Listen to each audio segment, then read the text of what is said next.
Students, हमारा tensor वाला जो चैप्टर चल रहा था इसके अंदर हमने टेंसर के अंदर यूज होने वाले कुछ नोटेशंस को पढ़ा था, जिसमें हमने क्रोनेकर डेल्टा को पढ़ा और परमुटेशन सिंबल को पढ़ा, डेल्टा आई जे और ई आई जे के। इसके अलावा हमने पढ़ा था कोऑर्डिनेट ट्रांसफॉर्मेशंस को, जो कि हम ये सारी चीजें हमारे पास में टेंसर्स के अंदर यूज होती हैं। तो टेंसर को पढ़ने के लिए हम इनको पढ़ रहे थे। तो हमने क्रोनेकर डेल्टा और इसकी प्रॉपर्टीज को पढ़ लिया था, परमुटेशन सिंबल को पढ़ लिया था और प्रीवियस लेक्चर में हमने कोऑर्डिनेट ट्रांसफॉर्मेशन को पढ़ा था, जिसके अंदर हमने लीनियर ट्रांसफॉर्मेशन को पढ़ा था। तो आज के लेक्चर में हम लोग टेंसर को डिफाइन करेंगे कि टेंसर क्या होते हैं और टेंसर के टाइप क्या होते हैं। तो उससे पहले जो हमारा प्रीवियस लेक्चर चल रहा था उसके अंदर हमने लीनियर ट्रांसफॉर्मेशन को पढ़ लिया था और हमारा फंक्शनल ट्रांसफॉर्मेशन बचा था। तो हम उसको कंप्लीट करते हैं, फिर हम टेंसर को स्टार्ट करते हैं। तो जिस प्रकार हमने पढ़ा था कि लीनियर ट्रांसफॉर्मेशन किस तरह से होते हैं, हम कोऑर्डिनेट ट्रांसफॉर्मेशंस को पढ़ रहे थे, जिसमें हमने लीनियर ट्रांसफॉर्मेशन को डिफाइन किया था। अब हम बात करते हैं कि फंक्शनल ट्रांसफॉर्मेशन क्या होते हैं।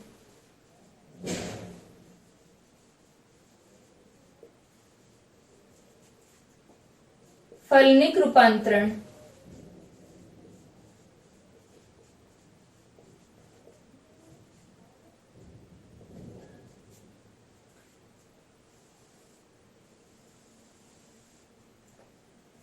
जिस प्रकार लीनियर ट्रांसफॉर्मेशन के अंदर हमारे पास में जो कोऑर्डिनेट्स थे x1, x2, x3, उन कोऑर्डिनेट्स में और x बार 1, x बार 2 और x बार 3, इन कोऑर्डिनेट्स के अंदर हमने एक रिलेशन डिफाइन किया था, हमारा लीनियर रिलेशन था। और ये जो हमारे ट्रांसफॉर्मेशन थे उस लीनियर ट्रांसफॉर्मेशन के अंदर जो ट्रांसफॉर्म हो रहे थे, तो ये क्या कहला रहा था, लीनियर ट्रांसफॉर्मेशन था। यहाँ पर जो फलनिक रूपांतरण है, फंक्शनल ट्रांसफॉर्मेशन है, उसमें क्या होगा कि एक व्यापक रूप यहाँ पर हम देते हैं, एक जनरल फॉर्म होती है जिसके अंदर हर एक कोऑर्डिनेट क्या होगा, इन तीनों कोऑर्डिनेट्स का फंक्शन होगा। अगर हम बात कर रहे हैं 3 डायमेंशन की, अगर हम बात करें n स्पेस की या n डायमेंशनल स्पेस की, n विमीय समष्टि की, तो क्या होगा कि हम यहाँ पर x1, x2, x3, xn और इनको भी हम क्या लेंगे, xn तक लेंगे। तो हम लिख सकते हैं कि फंक्शनल ट्रांसफॉर्मेशन में क्या होगा, फलनिक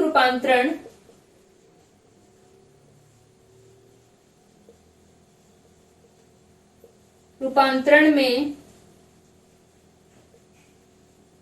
एक ही बिंदु के निर्देशांक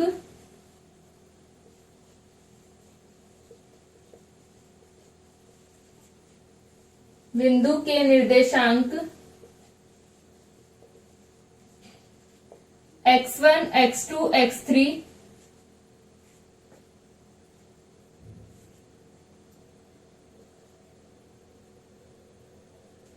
निर्देशांकों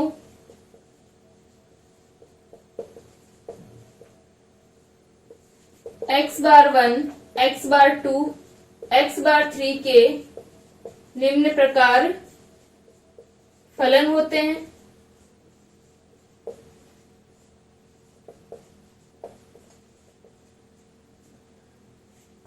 यानी जो x1 होगा क्या होगा, function of x1, x2, x3, या हम लिखें कि x बार 1 जो होगा वो क्या रहेगा, function of x1, x2, x3 होगा, या x1 जो है हमारा वो function of x bar 1, x bar 2, x बार 3 होगा।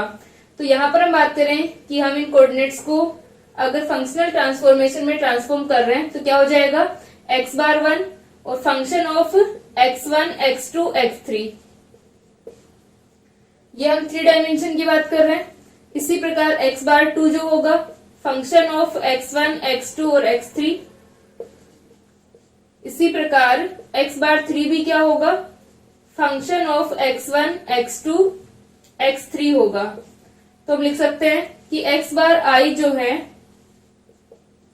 फंक्शन ऑफ xj होगा, जहां हमारे पास में क्या है, j इक्वल टू 1, 2, 3, इसमें ये हमारा त्रिविमीय समष्टि के अंदर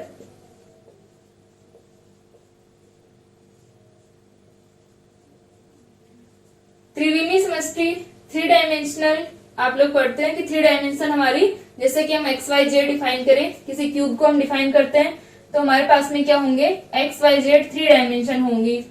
अगर हम बात करें एन विमीय समष्टि की, एन डायमेंशनल स्पेस की, तो उसके अंदर क्या होगा कि हम इन्हें किस प्रकार लिख सकते हैं, एन डायमेंशनल स्पेस में एन विमीय समष्टि में निर्देशांक x1, x2, x3, xn होंगे तथा इसी प्रकार x बार 1, x bar 2, x bar n होंगे। यहाँ पर जो x बार 1 है वो इन x1, x2, x3, xn का क्या होगा, फंक्शन होगा, यानी ये इनका एक अद्वितीय समुच्चय यहाँ पर हमें प्राप्त होगा। x बार 1 के लिए इनका एक हमें अद्वितीय समुच्चय, यूनिक सेट हमें प्राप्त होता है। तो हम लिख सकते हैं कि n विमीय समष्टि में क्या हो जाएगा,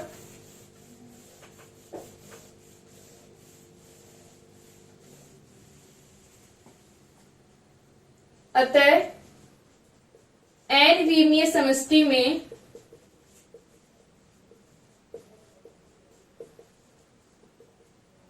क्या होगा, x बार 1 फंक्शन ऑफ क्या रहेगा,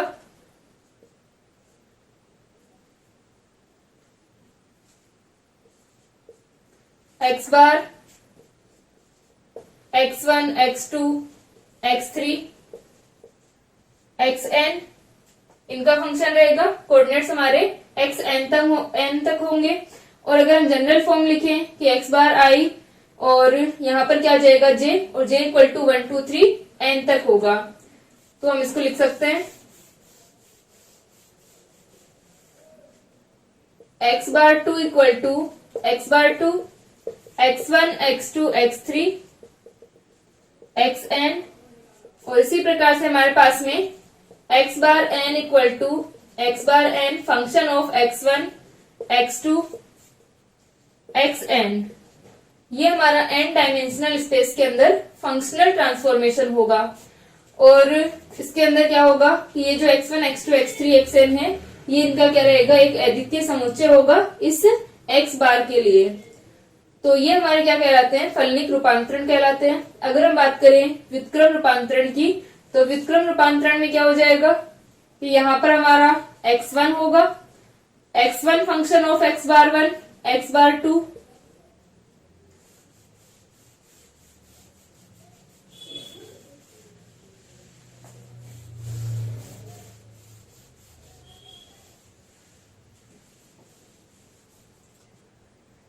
तो यहां से हम लिख सकते हैं कि व्युत्क्रम रूपांतरण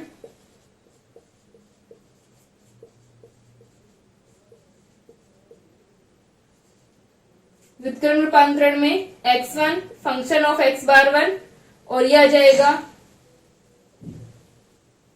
function of x bar 1, x bar 2, x bar n। इसी प्रकार हमारे पास में xn तक होगा, xn function of x bar 1, x bar 2 और x बार n। ये हमारे पास में फलनिक रूपांतरण फंक्शनल ट्रांसफॉर्मेशन होगा। इनवर्स फंक्शनल ट्रांसफॉर्मेशन है ये, इनवर्स फंक्शनल ट्रांसफॉर्मेशन।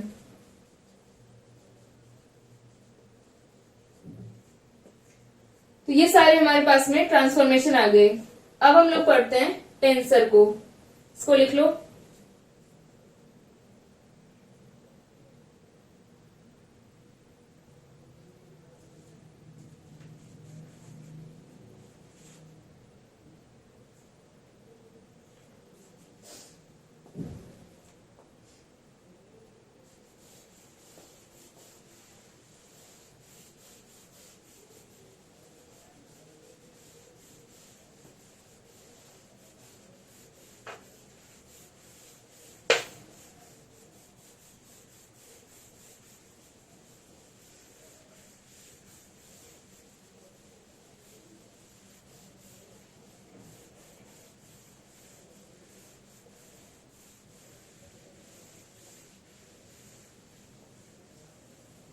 तो हम पढ़ते हैं कि टेंसर क्या होते हैं, टेंसर के टाइप्स क्या होते हैं।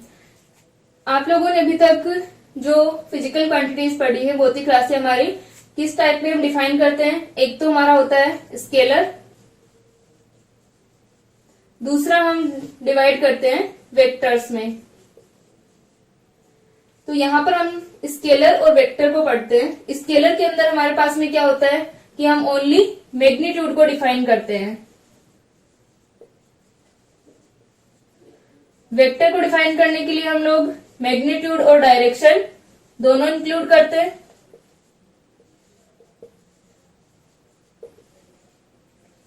यहाँ पर वेक्टर की कोई एक डायरेक्शन होगी और वेक्टर के कंपोनेंट्स आते हैं। जैसे हम बात करें 3 डायमेंशन की, तो 3D के अंदर हमारे पास में किसी वेक्टर के कितने कंपोनेंट होते हैं, 3 कंपोनेंट्स होते हैं।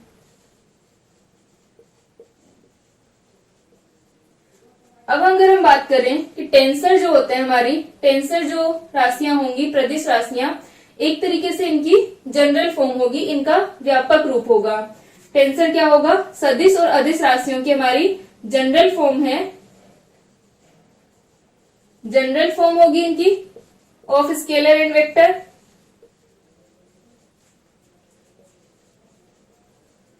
इनका व्यापक रूप होगा।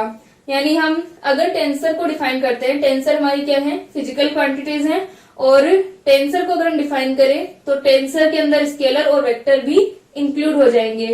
टेंसर का जो वर्गीकरण होता है, क्लासिफिकेशन, हम इनके टाइप्स जो होंगे उनके आधार पर करते हैं कि हमारा टेंसर जो होगा, जीरो रैंक जो हमारी होगी वो क्या होता है, स्केलर होता है। फर्स्ट रैंक का टेंसर वेक्टर होता है, और आगे हमारे उच्च कोटि के जो हमारी हायर इसके रैंक के टेंसर हम डिफाइन कर सकते हैं। ठीक है, तो एक तरीके से इनका क्या हो जाएगा, जनरल फॉर्म होगी।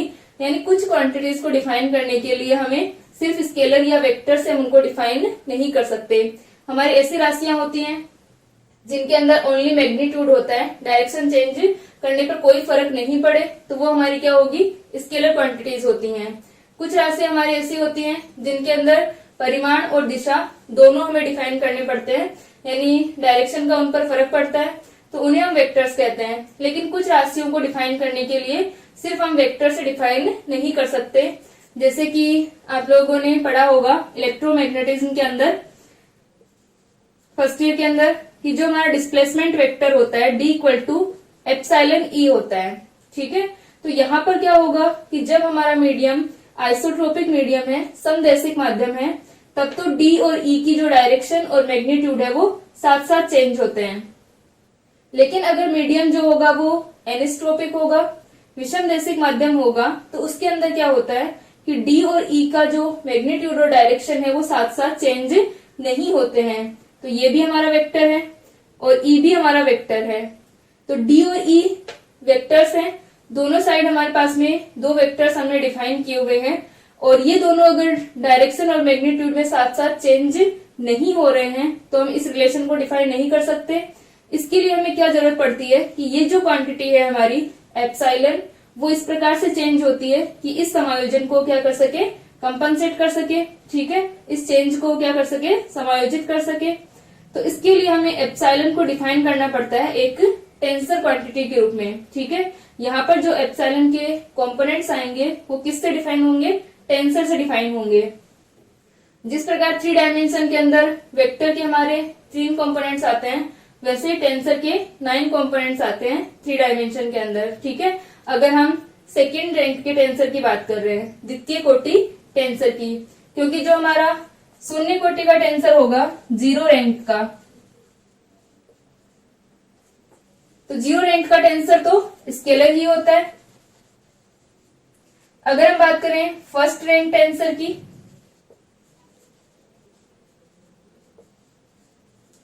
तो फर्स्ट रैंक टेंसर हमारे पास में वेक्टर होता है। यानी अगर हम फर्स्ट रैंक टेंसर के रूप में किसी क्वांटिटी को डिफाइन कर रहे हैं, इसका मतलब वो हमारा क्या है, वेक्टर है। लेकिन अगर हम बात करें सेकंड रैंक टेंसर की, तो वहां पर क्या हो जाएगा कि 3 डायमेंशन के अंदर इसके 9 कंपोनेंट्स आते हैं, तो वहां पर हमें डिफाइन करने के लिए हम जिस क्वांटिटी को यूज कर रहे हैं वो हमारी क्या है, टेंसर है। सेकंड रैंक टेंसर उसको हम कहते हैं। आगे हम लोग टेंसर के जो टाइप्स पढ़ेंगे उसके अंदर हम देखेंगे कि किस प्रकार से हम फर्स्ट रैंक और सेकंड रैंक टेंसर को लिखते हैं। तो यहाँ पर हमें इस एप्सिलॉन को सेकंड रैंक टेंसर की फॉर्म में लिखना पड़ेगा।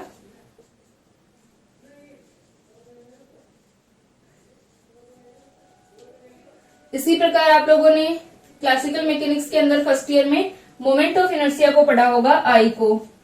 तो उसके हमारे जो कॉम्पोनेंट्स आते हैं आई एक्स एक्स, आई एक्स वाई, आई एक्स जेड, यानी एक डायरेक्शन के लिए यहाँ पर 3 कॉम्पोनेंट्स आए। यानी एक्स के लिए हमारे पास में x x, x y, x z, और इसी प्रकार से वाई के लिए आएंगे। इन टोटल हमारे पास में 9 कॉम्पोनेंट्स आ गए। ठीक है, डायमेंशन हमारी क्या थी, 3 थी, लेकिन यहाँ पर जो इफेक्ट आ रहा है, कॉम्पोनेंट्स हमारे आ रहे हैं वो 9 आ रहे हैं। तो ये जो राशि है वो क्या होगी, ना तो ये स्केलर होगी ना ही वेक्टर होगी, ये कैसी राशि है, एक टेंसर क्वांटिटी है। ठीक है, इसी प्रकार से हम स्ट्रेस और स्ट्रेन को डिफाइन कर सकते हैं, प्रतिबल और विकृति को। जिस प्रकार हम अगर मान लो एक्स डायरेक्शन में हमारा क्या है, स्ट्रेस है, प्रतिबल है, तो क्या होगा कि अगर हमारा समदेशिक माध्यम होता है, आइसोट्रोपिक मीडियम होता है, तो वहां पर तो क्या होगा, S इक्वल टू सीई हमारे पास में आता है। यानी अगर हम एक्स डायरेक्शन में, ये स्ट्रेस है हमारा, प्रतिबल है, तो जो स्ट्रेन होगा, विकृति होगी, वो भी एक्स डायरेक्शन में ही होती है। लेकिन विषमदेशिक माध्यम में क्या होगा कि एस डायरेक्शन में प्रतिबल सिर्फ किस पर डिपेंड करेगा, सिर्फ इसी पर डिपेंड नहीं करेगा, एक्स डायरेक्शन में स्ट्रेन के ऊपर, विकृति के ऊपर। इसमें क्या होगा, एस एक्स का मान सी एक्स एक्स और सी एक्स वाई यानी वाई और जे डायरेक्शन पर भी डिपेंड करता है। तो यहाँ पर अपने पास में और सी एक्स जेड, तो यहाँ पर हमारे जो कॉम्पोनेंट आ रहे हैं वाई और जेड के लिए भी आते हैं। तो ये जो क्वांटिटी अब हम डिफाइन करेंगे, इसके हमारे 9 कॉम्पोनेंट्स बन जाते हैं। तो ये हमें किससे डिफाइन करनी पड़ेगी, एक टेंसर से डिफाइन करनी पड़ती है। तो एक तरीके से हम कह सकते हैं कि टेंसर भी हमारी फिजिकल क्वांटिटी है और इसके अंदर मैग्नीट्यूड और डायरेक्शन दोनों इंक्लूड होते हैं। लेकिन यहाँ पर एक से, इसके वेक्टर की जैसे कि एक ही डायरेक्शन होगी, इसकी एक से ज्यादा यहाँ पर डायरेक्शन हो सकती हैं। और एक तरीके से ये स्केलर और इसका वेक्टर का क्या है, जनरल फॉर्म है। ठीक है, यहाँ पर क्या रहेगा कि जैसे कि वेक्टर के अंदर डायरेक्शन चेंज होती है, वैसे यहाँ पर टेंसर के अंदर डायरेक्शन और मैग्नीट्यूड दोनों चेंज होते हैं। ठीक है, तो ये एक तरीके से इनकी जनरल फॉर्म होगी, टेंसर जो होगा। अब हम बात करते हैं कि टेंसर हमारे किस प्रकार से हम डिफाइन करते हैं, 0 rank tensor, first rank tensor और सेकंड रैंक या हाई रैंक के हमारे जो टेंसर्स होंगे, टेंसर क्वांटिटी जो होंगी। अब इनका टेंसर का जो यूज है क्लासिकल मैकेनिक्स के अंदर, इलेक्ट्रोमैग्नेटिज्म के अंदर, बाकी की और भी हमारे पास में फिजिक्स के अंदर इनका यूज होता है। और जो टेंसर क्वांटिटीज है वो क्या रहती हैं, इनवेरिएंट रहती हैं कोऑर्डिनेट ट्रांसफॉर्मेशन के अंदर।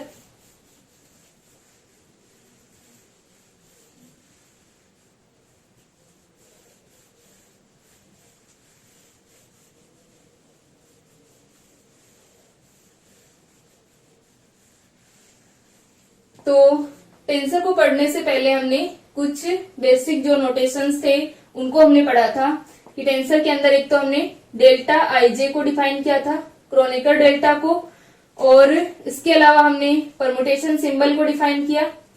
यहाँ पर हमने जो आई और जे, आई जे के, ये सब हम लिखते हैं, इनको हम क्या कहते हैं, सूचकांक इंडाइसेस कहते हैं। इनको हमने डिफाइन किया और इसके अंदर हमने देखा कि जो हमारे इंडेक्सेस होती हैं, इसमें हमने डमी इंडेक्स को डिफाइन किया था। डमी इंडेक्स हमारा क्या होता है, डमी इंडेक्स हमारा कि जो भी इंडेक्स रिपीट होता है, जैसे मान लो हमने एक्स आई जे ए जे लिखा है, तो यहाँ पर जो जे है वो क्या कहलाएगा, डमी इंडेक्स कहलाएगा। इसी प्रकार से अगर हम एक्स आई और जे लिख रहे हैं तो ये आई हमारा क्या कहलाता है, सुपर स्क्रिप्ट कहलाता है, और ये सब स्क्रिप्ट कहलाता है। और ये क्या कहलाएगा, सब स्क्रिप्ट कहलाता है। और दूसरा हम बात करें कि ये वाला जो हमारा नोटेशन था कि एक्स आई जे ए जे अगर लिखा हुआ है तो आइंस्टाइन समेशन कन्वेंशन के आधार पर कि अकॉर्डिंग हम क्या लिखते हैं इसको कि ये समेशन की फॉर्म है, summation of x I J A j. तो ये सारी चीजें अब हमारे पास में यहाँ पर जब हम टेंसर पढ़ रहे हैं तो इन सबको हम यूज करेंगे कि अगर हमारा सुपर स्क्रिप्ट की फॉर्म में लिखा हुआ है तो कौन सा टेंसर होगा, सब स्क्रिप्ट की फॉर्म में हम कौन से टेंसर को लिखते हैं, और ये जो डमी इंडेक्स अगर हमने यूज किया हुआ है तो वहां पर क्या मतलब है उसका कि वहां पर सम होगा, और जो हमने ट्रांसफॉर्मेशन पढ़े वो यहाँ पर हम यूज करेंगे। तो जो हमारे टेंसर होते हैं इनको हम 3 डिफाइन करते हैं। एक तो हमारा होता है कॉन्ट्रावेरिएंट टेंसर,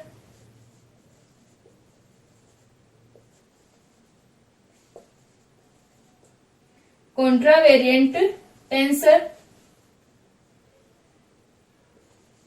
प्रतिचर प्रदिश। सेकेंड हम डिफाइन करते हैं कोवेरिएंट टेंसर,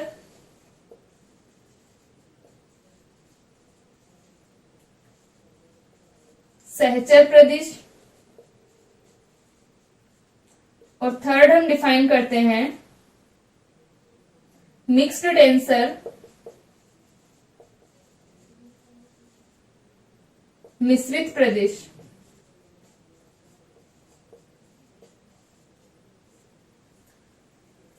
तो जो हमारे कॉन्ट्रावेरिएंट टेंसर होते हैं इनको डिफाइन करने के लिए हम क्या करेंगे कि जो इंडाइसेस हम यूज करेंगे वो कैसी होंगी, सुपर स्क्रिप्ट की फॉर्म में होंगी। कोवेरिएंट टेंसर को हम डिफाइन करने के लिए इंडाइसेस को यूज करेंगे, वो हमारी सब स्क्रिप्ट की फॉर्म में होंगी। और जो हमारे मिक्स्ड टेंसर होते हैं इनको डिफाइन करने के लिए हम सुपर स्क्रिप्ट और सबस्क्रिप्ट दोनों को यूज लेते हैं। ठीक है, तो ये हमारे 3 टाइप के इसमें हम वर्गीकरण करते हैं टेंसर का, कॉन्ट्रावेरिएंट, कोवेरिएंट और मिक्स्ड टेंसर। तो कॉन्ट्रावेरिएंट टेंसर को हम लोग फर्स्ट रैंक और सेकंड रैंक और हायर रैंक में लिख सकते हैं। यानी फर्स्ट रैंक का जो हमारा कॉन्ट्रावेरिएंट टेंसर होगा वो एक वेक्टर होगा, क्योंकि फर्स्ट रैंक के अंदर हमारे पास में अगर हम कॉन्ट्रावेरिएंट टेंसर को या कोवेरिएंट टेंसर को किसी को भी अगर हम फर्स्ट रैंक में लिखते हैं तो वहां पर उसके 3 कंपोनेंट्स हमारे पास में आते हैं 3 डायमेंशन के अंदर, यानी एक तरीके से वो एक वेक्टर फॉर्म में होता है। और आगे हमारे सेकंड रैंक और हायर रैंक के टेंसर को हम लिख सकते हैं। तो ये हमारे पास में इनको लिखते हैं इनको। और जो हमारा मिक्स्ड टेंसर होगा, कोवेरिएंट में हम क्या लेते हैं, सबस्क्रिप्ट की फॉर्म में, और मिक्स्ड टेंसर को हम सुपर स्क्रिप्ट और सबस्क्रिप्ट दोनों की फॉर्म में लिखेंगे। तो सबसे पहले हम पढ़ते हैं कि कॉन्ट्रावेरिएंट टेंसर को हम कैसे डिफाइन करते हैं।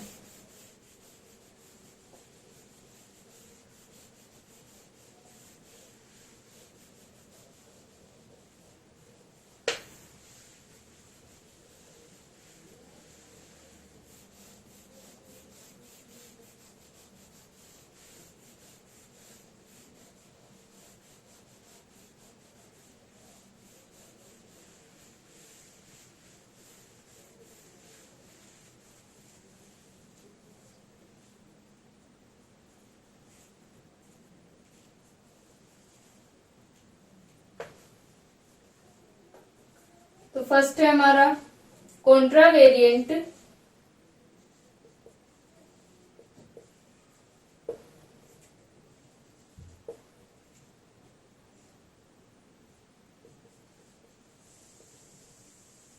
टेंसर, प्रतिचर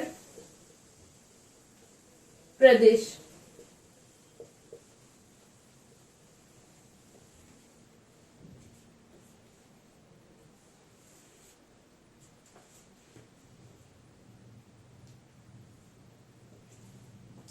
तो प्रतिचर प्रदेश में सबसे पहले हम लिखते हैं प्रथम कोटि का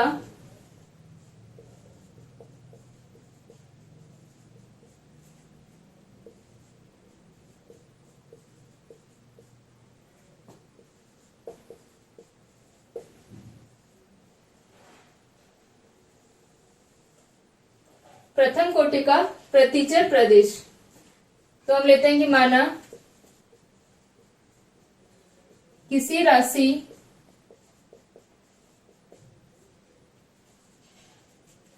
के एस निर्देश तंत्र में घटक हमारी कोई क्वांटिटी है और उसके एस फ्रेम में कंपोनेंट्स क्या हैं, A1 A2 A3 आदि हैं। यहां पर हम लोग जो कॉन्ट्रा वेरिएंट टेंसर डिफाइन कर रहे हैं, कॉन्ट्रा वेरिएंट टेंसर के अंदर ये सुपरस्क्रिप्ट की फॉर्म में लिखे जाएंगे हमारे जो इंडाइसेस होंगे, और कोवेरिएंट में हम सबस्क्रिप्ट की फॉर्म में लिखते हैं। ठीक है, और ये जो सारे घटक हैं हमारे A1 A2 A3, ये सभी घटक निर्देशांकों X1 X2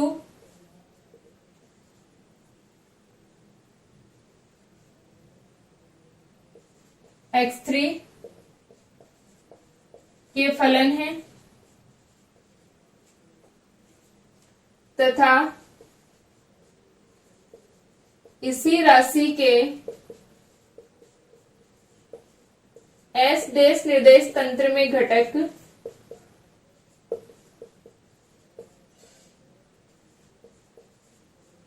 इसी क्वांटिटी के एस देश फ्रेम के अंदर जो कंपोनेंट है वो क्या है, A⁴1 A⁴2 है। यहां पर हम लोग एस देश फ्रेम के अंदर किस प्रकार से लिखेंगे, A⁴1 A⁴2 आदि की फॉर्म में लिखेंगे। और ये जो हमारे कंपोनेंट है A⁴1 A⁴2, ये किसके फंक्शन है, X⁴1 X⁴2 X⁴n तथा ये घटक निर्देशांकों X⁴1 X⁴2 X⁴n के फलन हैं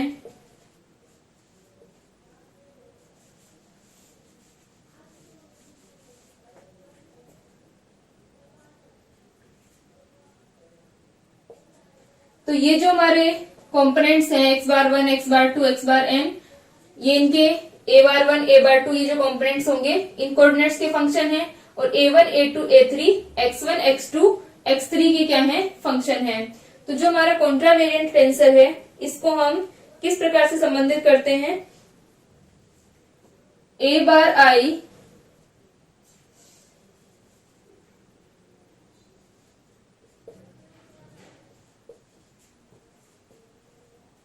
del X⁴I upon del XJ AJ।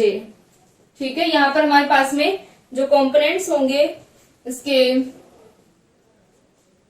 ये हमारे A⁴1 A⁴2, तो हम यहाँ पर लिख रहे हैं कि A⁴I equal to del X⁴I upon del XJ AJ की फॉर्म में।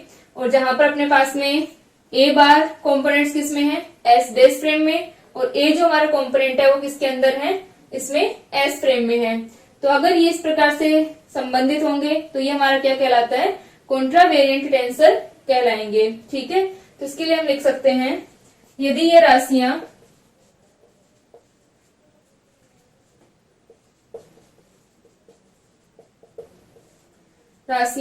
निम्न संबंध से संबंधित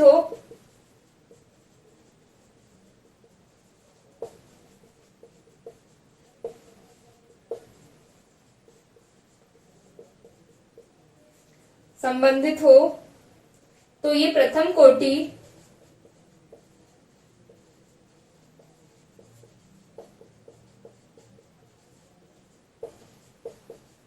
प्रतिचर प्रदेश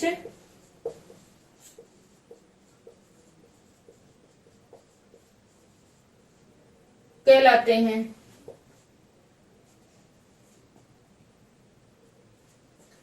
तो यहाँ पर ये हमारे पास में अगर इस प्रकार से ट्रांसफॉर्म हो रहा है कि A⁴I equals to del X⁴I upon del XJ AJ, तो ये क्या होंगे, प्रथम कोटि के प्रतिचर प्रदेश होंगे, फर्स्ट रैंक के क्या होंगे, कॉन्ट्रा वेरिएंट टेंसर होंगे।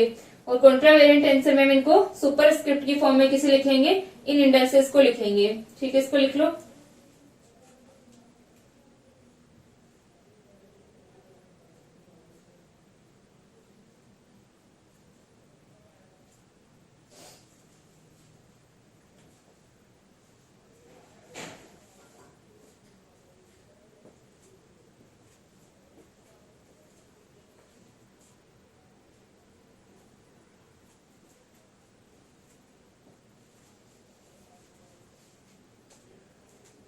यहां तक हो गया।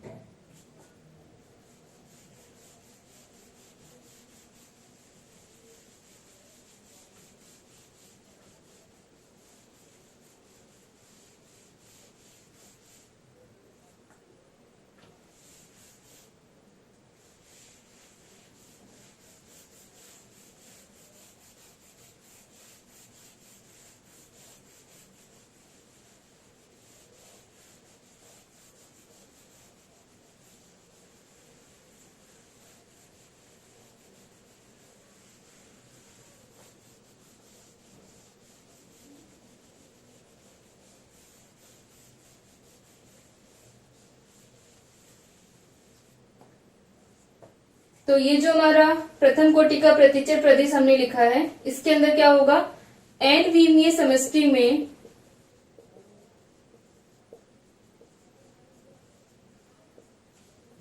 में इसके एन घटक होते हैं तथा त्रिविमीय समष्टि में एन डायमेंशन के अंदर तो क्या होंगे, इसके एन कंपोनेंट्स होंगे, और त्रिविमीय समष्टि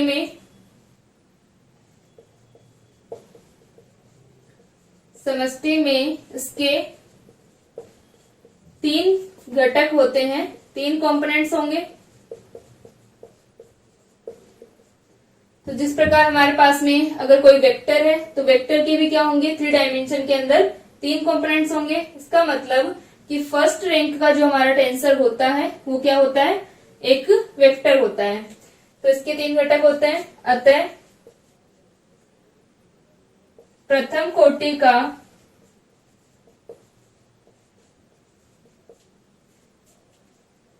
प्रतिचर प्रदेश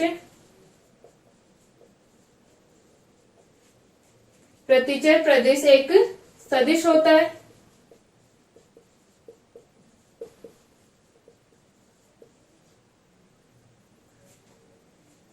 तो यहां से अपने पास में अगर हम ये कंपोनेंट्स डिफाइन करते हैं वो हम किस तरह से डिफाइन करेंगे कि जितने हमारे यहाँ पर इंडेसेस होती हैं, यानी कोटि जो होगी, रैंक जो होगा टेंसर का, वो क्या होगा, जैसे कि एक ही यहाँ पर एक ही हमारे पास में इंडेसेस ओनली आई, या हम जे की बात करें ओनली हमारे पास में क्या है, एक इंडेसेस है, तो इसकी कोटि क्या होगी, यहाँ पर रैंक क्या होगी, 1 होगी।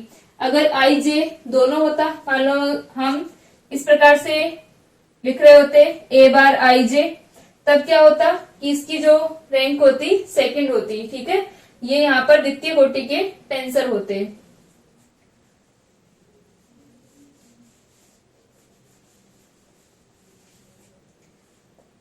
तो अब अपने पास में A bar I equal to del x bar I upon del x J, A J आ गया। अब इसका हम ट्रांसफॉर्मेशन लिखते हैं कि जो हमारा फर्स्ट रैंक का ये कॉन्ट्रावेरिएंट टेंसर है, इसका ट्रांसफॉर्मेशन हम कैसे लिख सकते हैं।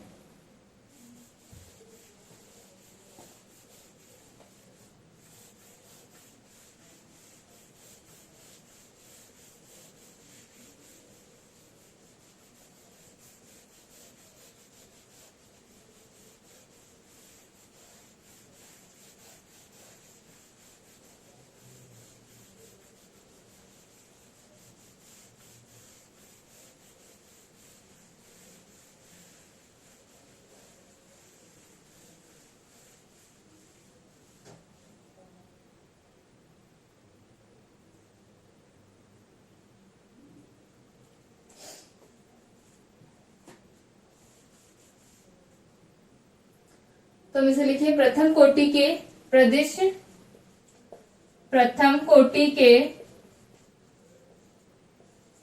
प्रतिचर प्रदेश का रूपांतरण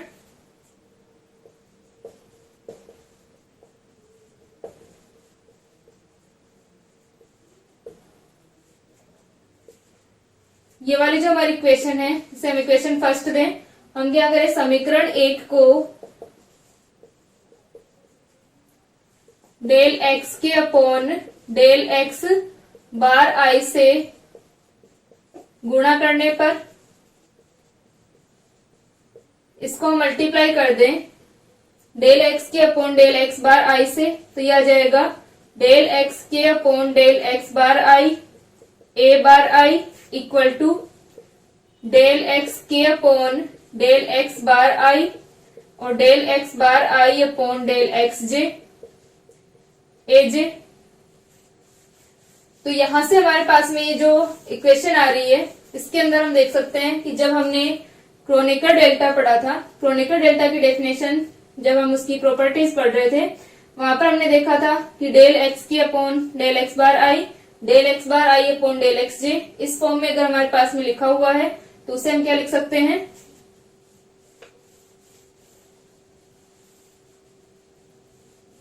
इस तरह से था हमारे पास कि डेल एक्स आई अपॉन डेल एक्स जे और डेल एक्स जे अपॉन डेल एक्स के होगा, तो उसका मान क्या होगा अपना, डेल एक्स आई के होगा,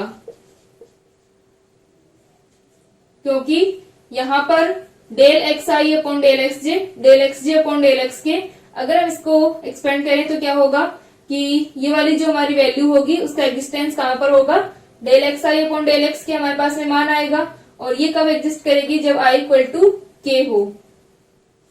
तो इसके लिए हम लिख सकते हैं इसको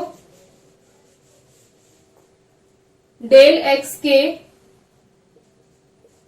upon del x bar i a bar I equal to del x के अपॉन डेल एक्स जे, यहाँ पर आई हमारा डमी इंडेक्स के फॉर्म में है।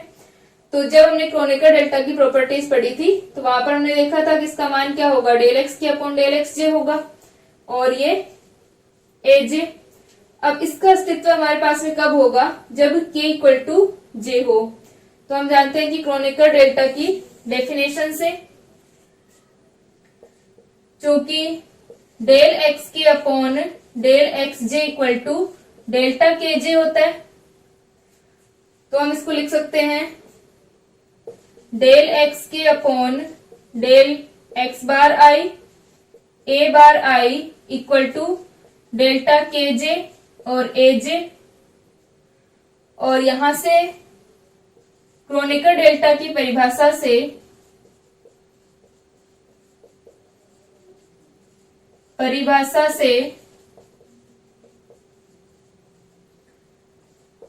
डेल्टा के जे ए जे का अस्तित्व कब होगा, जब हमारे पास में k और j इक्वल होंगे, तभी होगा।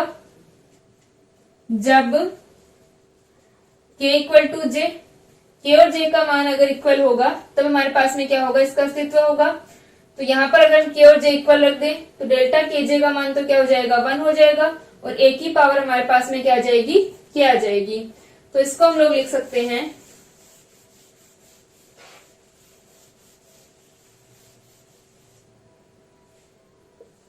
डेल एक्स के upon del x bar i और ए बार आई इक्वल टू, ये वाली वैल्यू 1 हो जाएगी जब k इक्वल टू जे हो, और ये आ जाएगा ए के, यानी ए के को हम लिख सकते हैं डेल एक्स के upon del x bar i a bar आई। तो ये हमारा क्या होगा, कॉन्ट्रावेरिएंट ट्रांसफॉर्मेशन है, प्रथम कोटि के प्रतिचर प्रदिश का ट्रांसफॉर्मेशन है। नेक्स्ट लेक्चर के अंदर हम लोग पढ़ेंगे कि सेकंड रैंक का जो हमारा प्रतिचर प्रदिश होगा, कॉन्ट्रावेरिएंट टेंसर होगा, उसको हम किस प्रकार से लिखेंगे, और जो हमारे कोवेरिएंट टेंसर है और मिक्स्ड टेंसर है उनको हम कैसे लिखते हैं। ठीक है, नेक्स्ट लेक्चर में इसको कंटिन्यू करते हैं।